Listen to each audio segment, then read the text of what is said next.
अस्सलाम वालेकुम बच्चों, आप लोगों को मेरी आवाज़ आ रही है? सब बच्चों को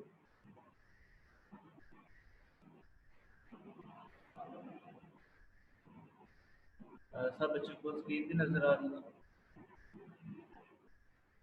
वालेकुम अस्सलाम।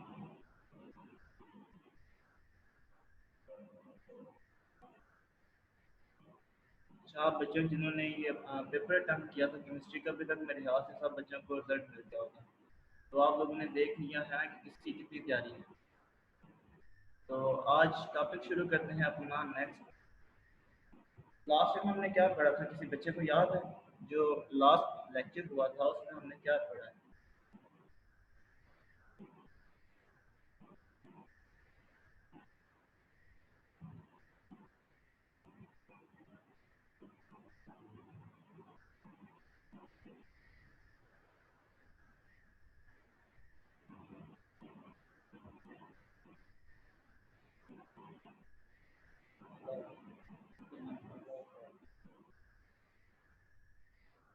बच्चों, लास्ट टाइम हमने जो पढ़ा था वो पढ़ा था Dalton law of partial fraction.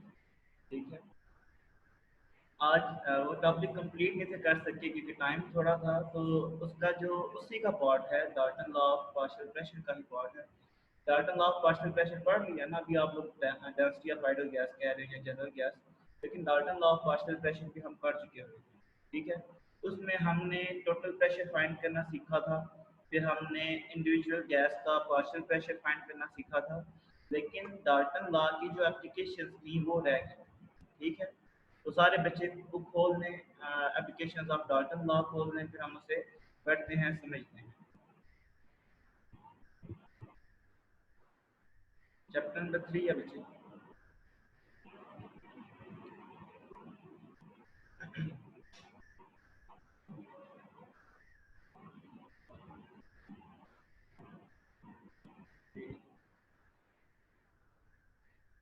अच्छा चलिए शुरू करते हैं। पहली एप्लीकेशन है Dalton law of partial pressure की, वो क्या कहते हैं? कलेक्शन ऑफ गैसेज और वाटर। कहते हैं जी, जब आप करते हैं लेबोरेटरी के अंदर एक्सपेरिमेंट करते हैं, जब आप किसी भी गैस की प्रिपरेशन करते हैं तो मोस्टली जो आपकी गैसेस हैं वो आपको वाटर की सरफेस के ऊपर मिलती हैं। अभी आपके सामने एक डायग्राम आ गई है जिसमें ऑक्सीजन गैस प्रोड्यूस हो रही है। तो जो ऑक्सीजन गैस है वाटर के अंदर से प्रोड्यूस हो रही है। ठीक है। जब कोई भी गैस ऐसे वाटर के अंदर से वो हम उसे वाटर की सरफेस के ऊपर कलेक्ट करते हैं तो क्या होता है, जो ड्राई गैस है, जो ऑक्सीजन गैस प्योर गैस है, उसके अंदर वाटर वेपर्स भी शामिल हो जाते हैं। अब आपकी गैस ड्राई नहीं रहती, आपकी गैस मॉइस्ट हो जाती है। मॉइस्ट गैस समझते हैं ना, कि ऐसी गैस जिसके अंदर नमी हो। ठीक है।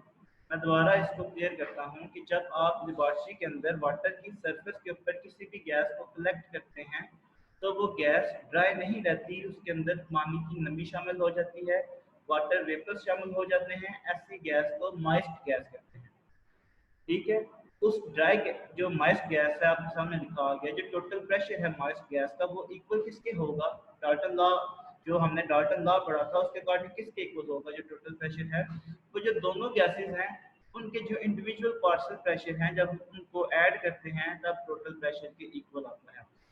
अभी आपका टोटल प्रेशर जो मॉइस्ट गैस का प्रेशर है वो इक्वल होगा जो ड्राई गैस का प्रेशर था, और जो वाटर वेपर्स का प्रेशर था, उन दोनों को सम अप करने के बाद जो प्रेशर बनता है वो है टोटल प्रेशर।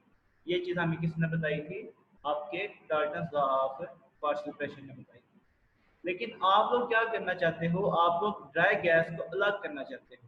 आप क्या करना चाहते हो? आपकी जो गैस का प्रेशर है, जो ड्राई गैस का प्रेशर है, उसको आप फाइंड करना चाहते हो। तो अभी आप क्या करोगे? जो इक्वेशन आपके सामने है, total pressure PT is equal to pressure of gas plus pressure of water, इसको रीअरेंज कर दें। आप टोटल प्रेशर में से वाटर का प्रेशर माइनस कर दें। ठीक है। आपके पास क्या आ जाएगा? ड्राई गैस का प्रेशर आ जाएगा। तो आप Dalton law of partial pressure को यूज करते हुए ड्राई गैस का प्रेशर फाइंड कर सकते हो, और ड्राई गैस को वाटर वेपर से अलग भी कर सकते हो, इसी लॉ को यूज करते हो। तो पहली एप्लीकेशन की समझ आ गई है? पहली एप्लीकेशन क्या कह रही है कि जब आप वाटर सरफेस के ऊपर कोई भी गैस कलेक्ट करते हो तो उसके अंदर वाटर वेपर शामिल हो जाते हैं। तो आप Dalton law of partial pressure को यूज करते हुए आप ड्राई गैस को अलग कर सकते हो। अच्छा, एक और चीज़ भी लिखी हुई है कि जो वाटर की वजह से जो प्रेशर बनता है, जो वाटर वेपर्स का प्रेशर होता है, उसे हम एक्वस टेंशन भी कहते हैं। ठीक हो क्या? पहली एप्लीकेशन की समझ आ गई है सब बच्चों को?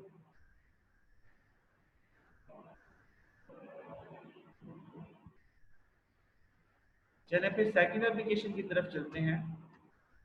रेस्पिरेशन। आप लोग जब रिस्पायर करते हो, ठीक है, ब्रीथ करते हो, तो जब आप इनहेल करते हो तो कौन सी गैस आप अंदर लेके जाते हो? इनहेलेशन के दौरान आप कौन सी गैस को अंदर लेके जाते हो? एक्सहेल करते हो तो कौन सी गैस आपकी बाहर निकलती है? जब आप इनहेल करते हो तो ऑक्सीजन आपकी अंदर जाती है, एक्सहेल करते हो तो कार्बन डाइऑक्साइड आपकी बाहर निकलती है। ऐसा क्या होता है कि आप सिर्फ जब इनहेल करते हो तो ऑक्सीजन अंदर जाती है लंग्स के अंदर, जब एक्सहेल करते हो तो ऑक्सीजन नहीं जाती, कार्बन डाइऑक्साइड क्यों जाती है बाहर?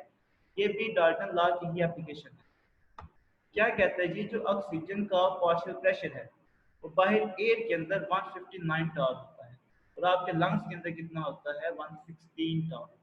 ये जो डिफरेंस है प्रेशर का, अब बाहर 159 है, अंदर 116 है, तो क्या होगा? ऑक्सीजन अंदर की तरफ इनहेल जब करती हो तो ऑक्सीजन आपके लंग्स की तरफ क्या करती है? ट्रैवल करती है।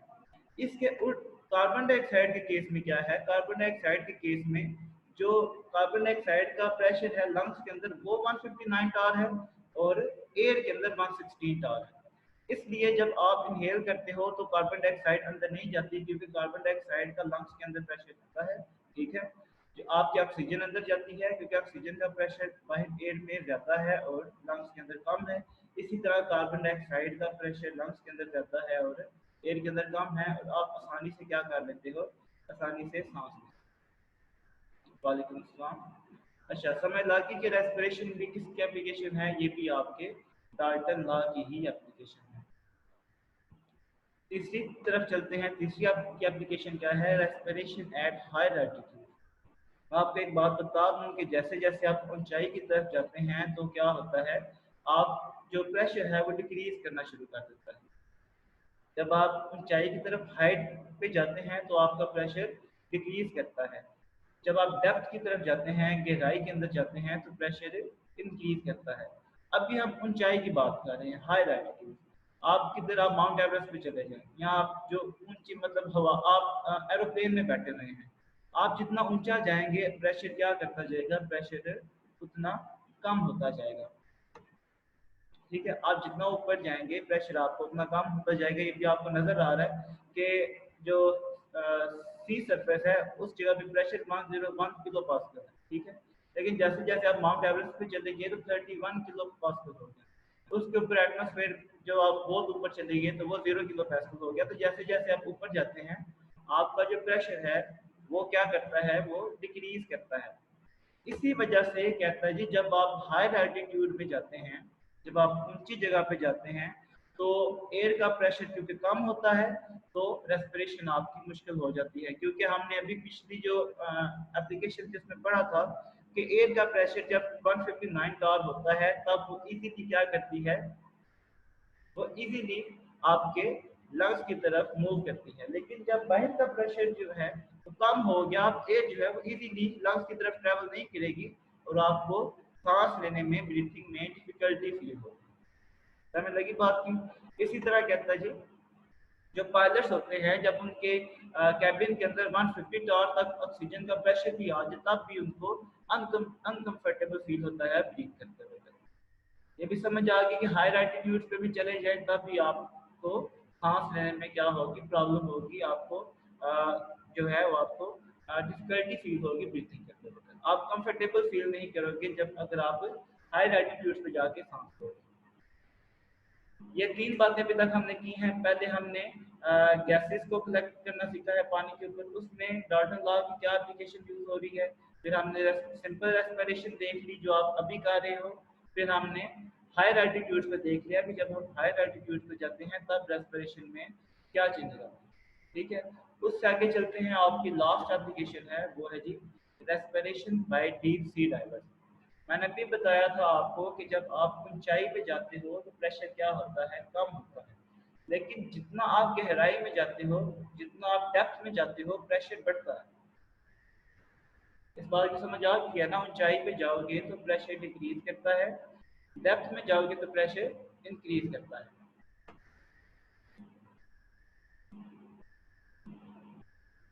अभी आपको एक लाइन नजर आई है कि कहता है हम जब 100 फीट नीचे जाते हैं, पानी के अंदर नीचे जाते हैं, तो तकरीबन 3 एटीएम प्रेशर बढ़ जाता है। अभी इस जगह पे जो हम सी सरफेस पे बैठे हुए हैं, इस जगह पे जो प्रेशर लग रहा है वो है 1 एटीएम। अगर हम 100 फीट नीचे चले जाते हैं, पानी के अंदर 100 फीट नीचे चले जाएं, तो 3 एटीएम प्रेशर बढ़ जाएगा, यानी कि 100 फीट जो डेप्थ है उस जगह पे प्रेशर 4 एटीएम होगा। अब क्या होता है, क्योंकि अब प्रेशर बहुत ज्यादा हो गया है, अगर आप देखें लंग्स लंग्स के अंदर तो ऑक्सीजन का वही प्रेशर है 116 का, बाहर क्या है एटमॉस्फेयर में ऑक्सीजन का प्रेशर बहुत ज़्यादा बढ़ गया है। डेप्थ में अगर आप नॉर्मल ऑक्सीजन से सांस लेंगे तो ऑक्सीजन बहुत तेज़ी से डिफ्यूज करेगी आपके लंग्स के अंदर, और आपके लंग्स क्या कर जाएंगे, वो इतना प्रेशर झेल नहीं पाएंगे और फट जाएंगे और आप आसानी से उधर सांस नहीं ले सकते। कहता है जब जो सी डाइवर्स हैं, ठीक है, जो सी डाइवर्स हैं वो भी क्या करते हैं, जब वो समंदर की गहराई में जाते हैं तो प्योर ऑक्सीजन अपने सिलेंडर में लेके नहीं जाते। उसकी वजह भी यही है कि क्योंकि उधर का सराउंडिंग का प्रेशर बहुत ज़्यादा है, ऑक्सीजन बहुत तेज़ी से उनके जो लंग्स हैं उनको क्या कर सकती है, भर सकती है। इस वजह से जो डीप सी डाइवर्स हैं वो अपने सिलेंडर्स के अंदर ऑक्सीजन के साथ साथ हीलियम गैस को मिक्स करके लेके जाते हैं, ताकि वो क्या करें, ऑक्सीजन का जो पार्शियल प्रेशर है उसको मेंटेन कर सकें। ठीक हो गया। ये भी समझ आ गई कि जो डीप सी डाइवर्स हैं वो क्यों ऑक्सीजन के साथ कोई भी गैस को मिक्स करके क्यों लेके जाते हैं, हीलियम को मिक्स करके क्यों लेके जाते हैं, ताकि क्या हो, ताकि जो ऑक्सीजन का पार्शियल प्रेशर है वो मेंटेन किया जा सके। और अभी मैंने आपको बताया है क्या हो सकता है, आपके लंग्स फट सकते हैं अगर ऑक्सीजन उस प्रेशर के साथ आपके लंग्स के अंदर जाए। समझ आ गई बात की। ये 4 एप्लीकेशन थी डाल्टन लॉ की, चारों एप्लीकेशन की समझ आ गई है बच्चों, मुझे एक दफ़ा बता दें। फिर हम अगले टॉपिक की तरफ मूव करते हैं।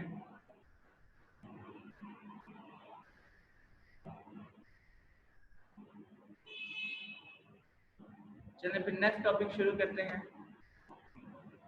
नेक्स्ट टॉपिक है डिफ्यूजन। तो डिफ्यूजन क्योंकि हमने पहले पढ़ा हुआ है तो मैं आप बच्चों से पूछता हूँ कि डिफ्यूजन क्या होता है, व्हाट इज डिफ्यूजन।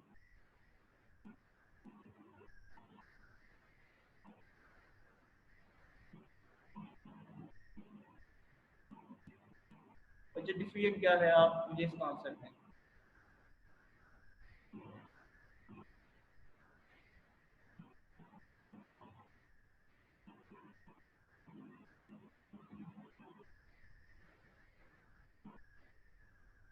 ठीक हो गया। जब भी आपका कोई सब्सटेंस है वो हायर कंसंट्रेशन से लोअर कंसंट्रेशन की तरफ मूव करता है, उसे हम डिफ्यूजन कहते हैं। ठीक है, यहाँ से भी आप इसकी ये भी डेफिनेशन कर सकते हो, जब दो गैसेज हैं वो आपस में कम्प्लीटली इंटरमिक्स हो जाएं उसको भी आप डिफ्यूजन कहते हो। ठीक है, आप बच्चों ने ठीक आंसर दिया है।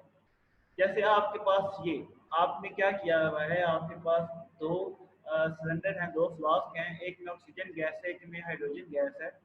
आप क्या करते हो, इनको परमिशन फ्लो करते हो, जो दरमियान में इनका रास्ता बांधकर उसको खोल देते हो। थोड़ी देर बाद आप देखोगे जो ऑक्सीजन वाली जिस तरफ ऑक्सीजन ज़्यादा है, वो जिस तरफ ऑक्सीजन की कंसंट्रेशन कम है वो उस तरफ मूव करने लग जाएगी। जिस साइड पे हाइड्रोजन की कंसंट्रेशन कम है, हाइड्रोजन उस तरफ मूव करने लग जाएगी। मतलब हायर कंसंट्रेशन से गैस लोअर कंसंट्रेशन की तरफ मूव करना शुरू कर देगी, और एट लास्ट क्या होगा, कंप्लीटली वो एक दूसरे के साथ इंटरमिक्स कर देंगे। ठीक है, इस फिनोमेना को हम क्या कहते हैं, डिफ्यूजन कहते हैं। ये हमने पहले भी डिटेल से मैंने आपको पढ़ाया हुआ है, इसलिए इसमें मैं ज़्यादा टाइम नहीं दूंगा। बस ये समझ लें कि जब भी गैस हायर कंसंट्रेशन से लोअर कंसंट्रेशन की तरफ मूव करती है, या दो डिफरेंट गैसेस आपस में इंटरमिक्स करके एक होमोजेनस मिक्सचर बना देती हैं, इस प्रोसेस को हम क्या कहते हैं, डिफ्यूजन कहते हैं। ठीक हो गया। इसी तरह इफ्यूजन भी हमने पढ़ा था। तो इफ्यूजन में मैंने आपको तब भी बताया था कि इफ्यूजन भी डिफ्यूजन की तरह ही है कि आपके जो मॉलिक्यूल्स हैं वो जो हायर कंसंट्रेशन से लोअर कंसंट्रेशन की तरफ जाएं, लेकिन डिफरेंस ये है कि अब ये काम एक टाइनी होल की मदद से। ठीक है, यही चीज़ कि आपके एक जिस तरफ कंसंट्रेशन ज़्यादा है, मॉलिक्यूल हायर कंसंट्रेशन से लोअर कंसंट्रेशन की तरफ मूव करें, लेकिन थ्रू अ टाइनी होल। बाकी सारा फिनोमेना वही है डिफ्यूजन वाला, लेकिन इसमें क्या आ जाएगा, एक टाइनी होल आ जाएगा। जब यही काम थ्रू अ टाइनी होल होगा तो इसको क्या बोलेंगे, इसको हम डिफ्यूजन बोलेंगे। एग्जाम्पल क्या है, जब भी कोई सिलेंडर लीक करे, ठीक है, या कोई टायर पंक्चर हो जाए, तो क्या है, जो अगर पंक्चर टायर है तो एक छोटे सारे टाइनी से होल से क्या होता है, सारी हवा लीक कर जाती है। इस प्रोसेस को हम क्या कहते हैं, डिफ्यूजन कहते हैं। कोई बच्चा मुझे डिफ्यूजन की एग्जांपल दे सकता है? डिफ्यूजन की तो मैंने दे दी, पंक्चर टायर हो गया या सिलेंडर का गैस होना, लीक होना। डिफ्यूजन की एग्जांपल क्या होगी?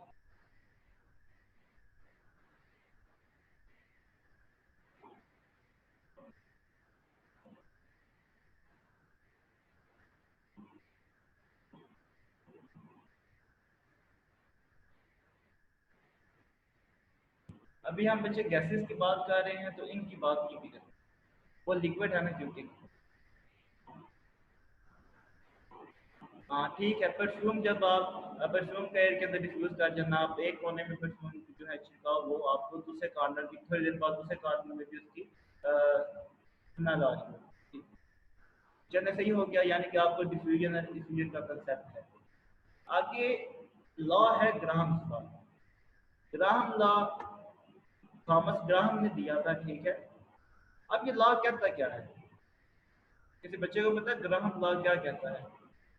ग्राहम लॉ ऑफ डिफ्यूजन और डिफ्यूजन।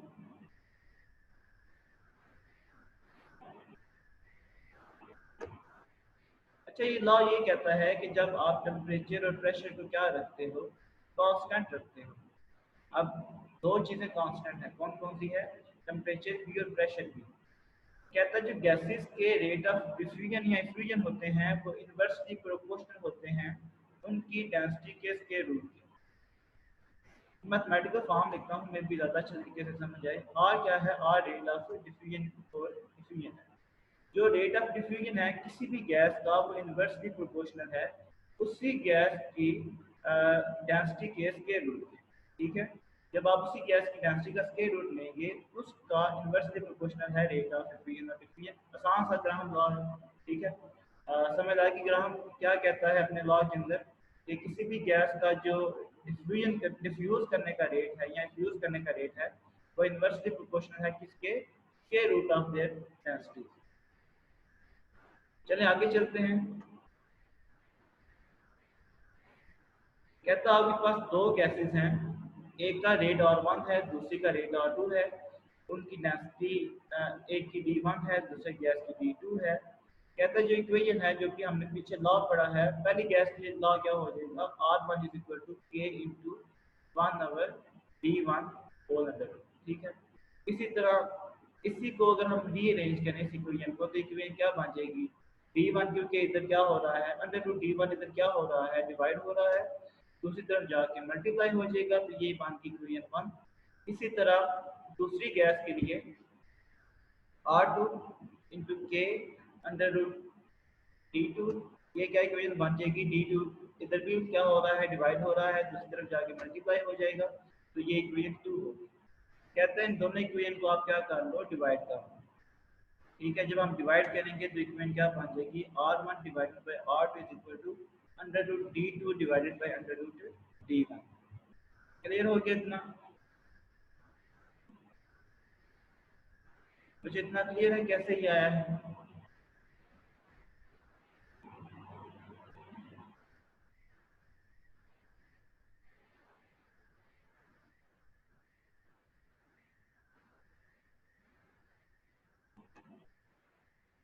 अच्छा, फिर एक बात लिखी हुई है आपकी बुक के अंदर, कहता है जो डेंसिटी है वो डायरेक्टली प्रोपोर्शनल होती है मोलर मास की। मोलर मास जितना ज़्यादा डेंसिटी उतनी ज़्यादा। तो क्या है, हम डी की जगह ये ऐसे बन गया, D directly proportional to capital M यानी कि मोलर मास। कहता है हम डी की जगह कैपिटल एम भी लिख सकते हैं, तो हमारी वही इक्वेशन क्या बन जाएगी, R1 divided by R2 is equal to under root M2 divided by under root M1। हमने क्या किया, D2 की जगह पे M2 रख दिया और D1 की जगह पे M1 रख दिया, सही है। ये वही इक्वेशन है जो पीछे हमने भी फाइंड आउट की है, उसी इक्वेशन को हमने थोड़ा चेंज कर दिया। क्लियर हो गया इतना? M1 और M2 क्या है? ये मोलर मैसेज है गैसेस के, क्योंकि हमने दो गैसेस ली हुई थी, गैस 1 और गैस 2। तो M1 M2 क्या है? M1 गैस 1 का मोलर मैस है और M2 गैस 2 का मोलर मैस।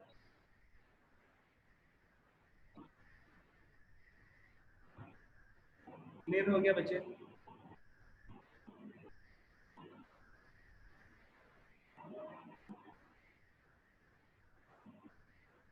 अच्छा, ग्राम लॉ की डिमॉन्स्ट्रेशन भी देख लेते हैं। ये देख लेते हैं कि ग्राम लॉ ठीक भी है कि नहीं। सही है। तो इसके लिए हम एक एक्सपेरिमेंट करते हैं।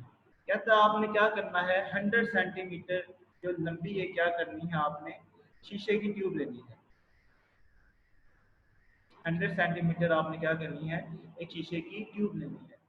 कहता है आप दोनों तरफ आपने क्या करना है, कॉटन होता है ना, रुई जिसे कहते हैं कॉटन, आपने क्या करना है उस एक ट्यूब के एक तरफ रुई, रुई जो है ना, रुई को अमोनिया के अंदर NH3 के अंदर डिप करके जो रुई है वो एक तरफ पे लगा देनी है, और थोड़ी सी रुई लेके HCl के अंदर HCl के अंदर डिप करके दूसरे एंड पे HCl को लगा देना है। जैसे आपको ये डायग्राम के अंदर नजर आ रहा है, 100 सेंटीमीटर लॉन्ग आपकी ट्यूब है, एक सिरे पे रुई जो NH3 के अंदर डिप थी वो लगी हुई है, एक सिरे पे HCl के अंदर जो रुई डिप थी वो लगी हुई है। ठीक है। कहता है आप थोड़ी देर बाद नोट करोगे मॉलिक्यूल्स क्या करेंगे, वो एक अंदर की तरफ डिफ्यूज करना शुरू कर देंगे, क्योंकि इस सिरे पे HCl की कंसंट्रेशन ज़्यादा है, तो ये दूसरी साइड पे डिफ्यूज करना शुरू कर देगा। NH3 की कंसंट्रेशन इस कॉर्नर पे ज़्यादा है, तो ये दूसरे कॉर्नर की तरफ डिफ्यूज करना शुरू कर देगा। कहता है कि एक पॉइंट ऐसा आएगा जहां पे आपको व्हाइट कलर की रिंग नजर आनी शुरू हो जाएगी। आपको नजर आ रही होगी व्हाइट कलर के मॉलिक्यूल बन रहे हैं, ये NH4Cl बाहर है। ठीक है। ये व्हाइट रिंग बनने का मतलब ये है कि अमोनिया ने और HCl ने इस पॉइंट पे क्या किया है, रिएक्ट कर दिया है, इस पॉइंट पे रिएक्शन करके NH4Cl बना दिया। ठीक है। अब जो ये पॉइंट है, अगर हम वो डिस्टेंस मेजर करें तो ये अमोनिया की तरफ से 59.5 सेंटीमीटर आगे है, और HCl की तरफ से 40.5 सेंटीमीटर आगे है। और इस पॉइंट पे क्या है, इस पॉइंट पे NH4Cl बन गया है, यानी कि इस पॉइंट पे आपका NH3 और HCl आपस में मिल गए। अभी हमने क्या करना है, अभी हमने यही डाटा, यही वैल्यू पुट करके हमने देखना है कि ग्राहम लॉ जो भी हमने पीछे पढ़ा है वो ठीक भी है कि नहीं ठीक। हमें पता है, ग्राहम लॉ ने हमें बताया है कि जो ये फार्मूला है, जब भी हमने ग्राहम लॉ में पीछे फाइंड करना सीखा है कि जो अमोनिया का रेट ऑफ डिफ्यूजन है उसको डिवाइड करते हैं HCl के रेट ऑफ डिफ्यूजन से, is equal to molar mass of HCl divided by molar mass of NH3, और हमने दोनों के क्या करने हैं, अंडर रूट ले करने हैं। वैल्यूज पुट करते हैं।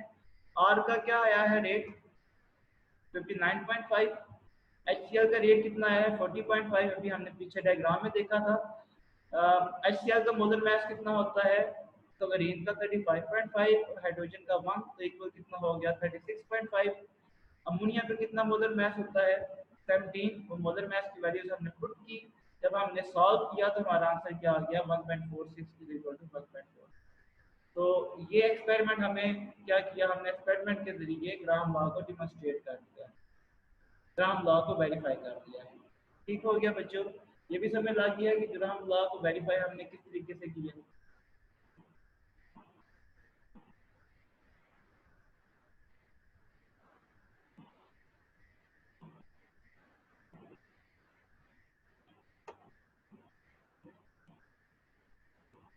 चलिए फिर एक एग्जांपल कर लेते हैं इसी टॉपिक के अंदर से। एग्जांपल नंबर 3 है आपकी। आपने क्या करना है, पहले इस एग्जांपल को समझना है कि एग्जांपल आपको क्या कह रही है। तो कहते हैं जी 250 centimetre cube of a sample hydrogen, एक हाइड्रोजन गैस का बता रहा है, उसका आपने 250 सेंटीमीटर क्यूब लिया हुआ है, वो 4 टाइम्स ज़्यादा डिफ्यूज करती है। आपने एक और गैस ली है, वो अननोन गैस है, वो आपको नहीं पता कौन सी गैस है, उससे। ठीक है। आपने बस जो अननोन गैस है उसका मोलर मास कैलकुलेट करना है। दो गैसेस हैं, एक हाइड्रोजन गैस है, एक अननोन गैस है जिसका आपको नहीं पता, लेकिन हाइड्रोजन गैस 4 टाइम्स ज़्यादा फ्यूज कर रही है उस अननोन गैस से। आपने जो अननोन गैस है उसका मोलर मास फाइंड करना है। तो डाटा क्या है आपके पास, आपकी लेट्स सपोज करते हैं कि जो अननोन गैस है उसको हम एक्स का नाम दे देते हैं। और उसका रेट ऑफ डिफ्यूजन क्या है, R X is equal to one, क्योंकि हमें पता है कि अगर हाइड्रोजन का 4 टाइम्स है तो उस गैस का आर एक्स का क्या है, 1 है। अच्छा, the rate of diffusion of hydrogen gas 4 आता है, 1 नहीं आता, ये थोड़ी मिस्टेक। हमें पता है molar mass of hydrogen gas कितना है, 2 ग्राम पर मोल है, लेकिन हमारे पास जो अननोन गैस है उसका मोलर मास हमने कैलकुलेट करना है। फार्मूला हमें गिवन है, फार्मूला आपके सामने है, आपने क्या करना है, बस यही डाटा फार्मूले के अंदर पुट कर लेना है। हाइड्रोजन का रेट 4 है, आर एक्स 1 है, जो मोलर मास ऑफ हाइड्रोजन है वो भी 2 है, और पीछे क्या बच गया, molar mass of x gas बच गया। वैल्यूज को पुट करें, ठीक हो गया, वैल्यूज को पुट कर दिया हमने किसी इक्वेशन के अंदर। अब आपने क्या करना है, दोनों तरफ स्केयर ले लें, स्केयर रूट को खत्म करना चाहते हैं ना, इसलिए दोनों तरफ हम क्या ले लेंगे, स्केयर ले लेंगे, तो ये बन जाएगा 16 is equal to M X divided by 2। 2 इस जगह पे क्या हो रहा है, डिवाइड हो रहा है, दूसरी तरफ जाके क्या हो जाएगा, मल्टीप्लाई हो जाएगा, तो आंसर आपका आ जाएगा 32 ग्राम पर।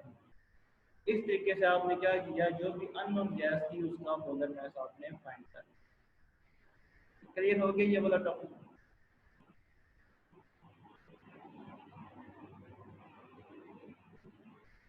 अच्छा आप बताएं, काफी बच्चे, एक दो बच्चे पहले भी कह रहे थे कि एक दो बात की समझ नहीं, आप बताएं किस बात की समझ नहीं, मैं वो आपको समझा दूँ।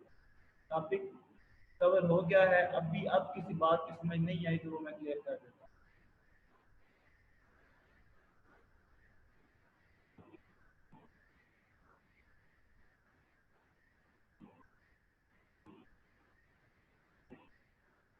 बच्चे 2 का स्केयर इसलिए नहीं आया क्योंकि स्केयर रूट के अंदर है 2, जब आप स्केयर लोगे तो स्केयर रूट कट जाएगा, 2 वैसे का वैसा ही रहेगा।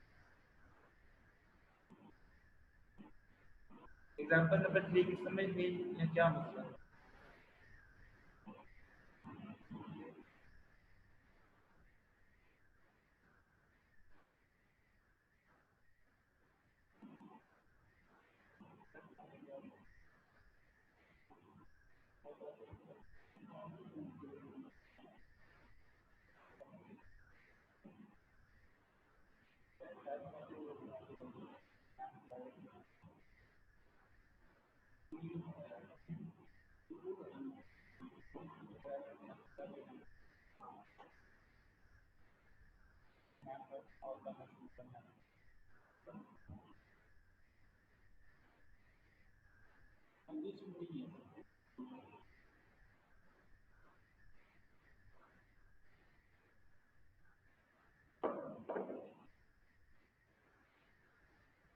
बच्चों जो रिजल्ट का इशू है, वो आप लोग कॉलेज एडमिन से पता कर लें, क्योंकि रिजल्ट के बारे में मुझे कोई इंफॉर्मेशन नहीं। आपको अभी तक रिजल्ट नहीं मिला किसी बच्चे को भी, कितने मार्क्स आए हैं आपके।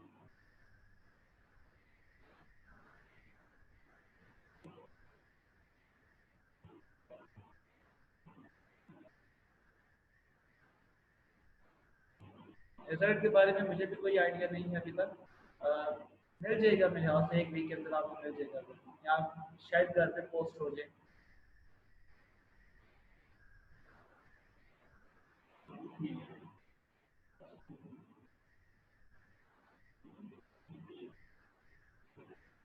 एक दो बच्चे भी कह रहे हैं कि व्हाट्सएप ग्रुप के अंदर रिजल्ट सेंड किया गया है, तो आप उधर से देख लें।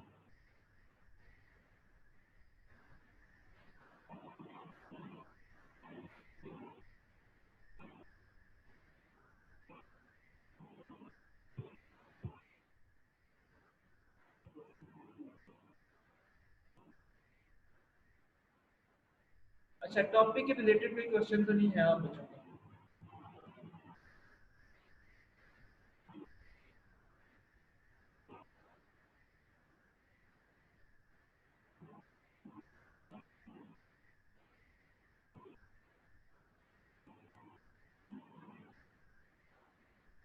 जिन बच्चों ने सोच समझ के क्वेश्चन सॉल्व किया था, ज़्यादा न्यूमेरिकल से बीच में कैलकुलेट करके आंसर तुक्के नहीं थे लगाए, उन बच्चों के लास्ट में अच्छे मार्क्स आए। क्योंकि सारा पेपर उसी में से आया था जो आपको पढ़ाया गया था, कोई पेपर मुश्किल तो नहीं लगा आपको।